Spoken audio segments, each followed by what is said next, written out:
Hello, this is Danny Raymond, the voice behind Ray's Guide. CIG has been slowly giving us presumably more detailed information about what will be happening in Pyro, and it has caused me to reflect on how Pyro has evolved over the course of the development of the game, and just as important, what has driven that evolution.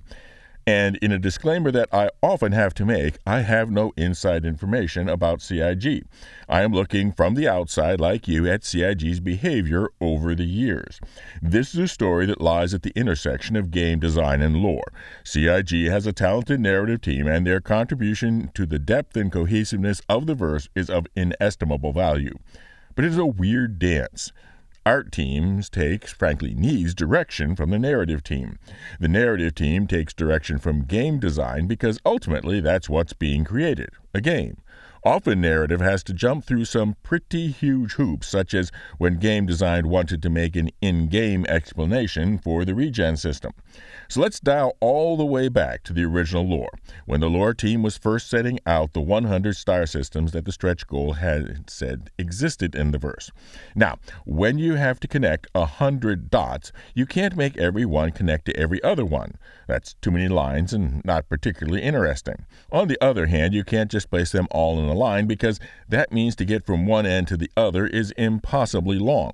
So you need to make hubs to make it easier, but not too easy, to get to all the interesting places in the UEE part of the verse.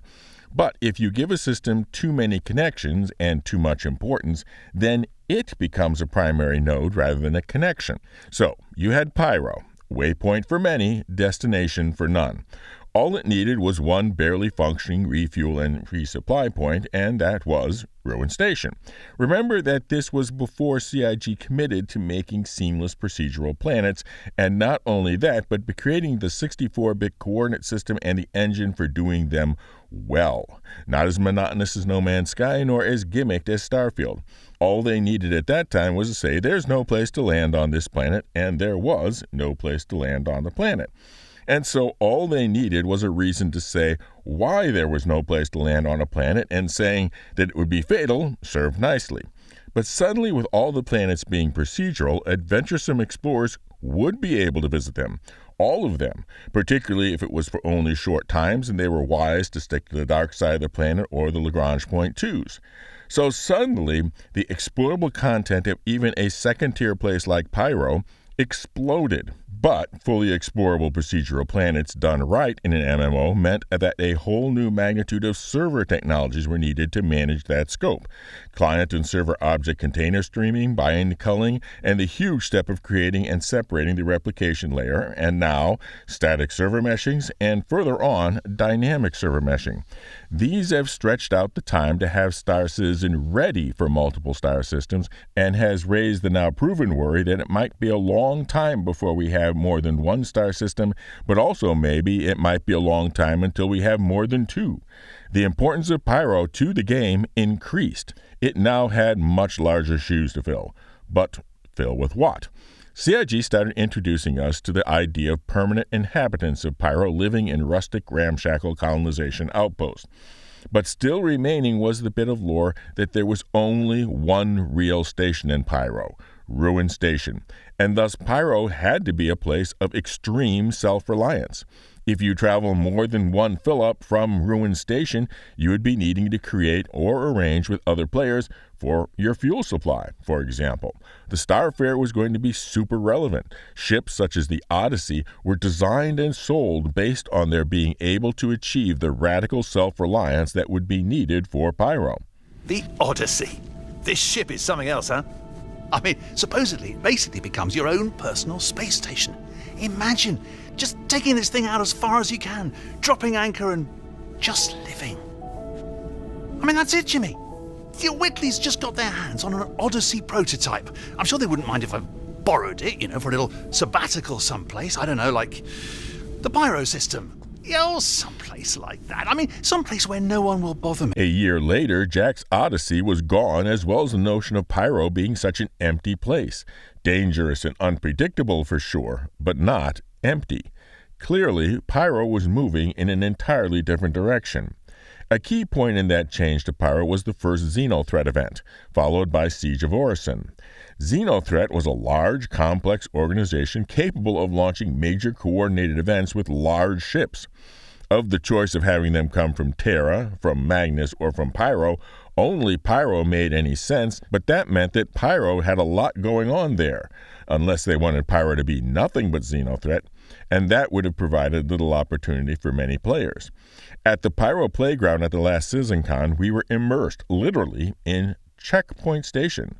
Note checkpoint, not ruin, which, although having all the visual cues of Pyro teases in the past, was also pretty full-featured, having ASOP terminals, shops, repairs, commodities, etc. And now we've learned about more mission types and PvP combat zones, more interesting interactions with factions, etc. We've learned that Rough and Ready deliberately being an imitation of Rest and Relax in Stanton. And then there are the things that I think we can expect to come from Stanton to Pyro. So, for example, considering the backstory and setup, wouldn't it make much more sense for Jumptown to be in Pyro rather than Stanton? If the security forces in Stanton knew of an automated drug lab, would they actually send a bunch of private citizens to maybe take care of it? Or send in serious forces to smash it to bits? But in Pyro, to instead have multiple gangs fighting over the output makes complete sense. And then there's another possibility. XenoThreat-type events up to this point have all been about driving back offensive operations by XenoThreat.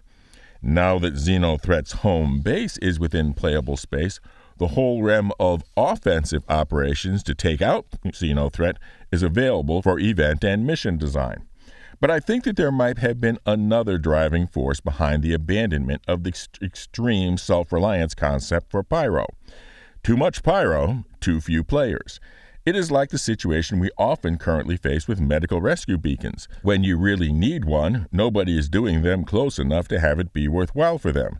That's frustrating enough when the result is that you have to backspace to the regeneration point.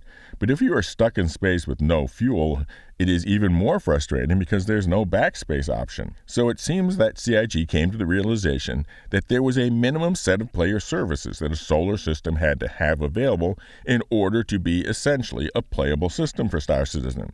And that apparently includes food, HABs, medical, repair, and ASOP. So what do I think of where the evolution of Pyro has taken us? Well, Pyro now reminds me of those mirror universe episodes of Star Trek, where the actors get to wear altered costumes and play the evil versions of themselves. Well, that is what Pyro seems to me to resemble, the mirror universe of Stanton. The elements are the same, their arrangements are similar, but the clothes are different and the plot elements are different. Is that a bad thing? No, the Mirror Universe episodes are among the fan favorites, and the actors seem to really relish creating them. But it does mean that I may have to go back and revisit some of the videos that I made when Extreme Self-Reliance was the model for Pyro, where I asked questions such as, are you a Pyro player? And what a Pyro fleet or a Pyro org would have to look like. Because the new answers are still different, but less completely different. And now for an update on our ship giveaways. To start with, we have the special membership level to cover costs of doing live coverage of CitizenCon, with its own giveaway for Hull C, the colossal cargo container carrying craft, and although I am still expecting, almost certain, to make the trip to Manchester, the giveaway, just to be sure, will still happen if for unforeseen circumstances the live coverage has to be remote live coverage. Plus, we have our regular Grow the Channel ship giveaway for the Zippy Zazzy Zactive Zephyr, the Zeus 2 cargo, which we're still just waiting on for the subscriber goal, as well as the marvelous multiplayer multi-role mining meta, the Arasta. One entry per video. Just be a member for automatic entry with each video, or subscribe and comment, somehow including the secret word. And the secret word for this type of Star Trek episode that I think Pyro will feel like. Fly safe, keep it real, and I'll see you in the verse. This is Daniel Raymond for Ray's Guide.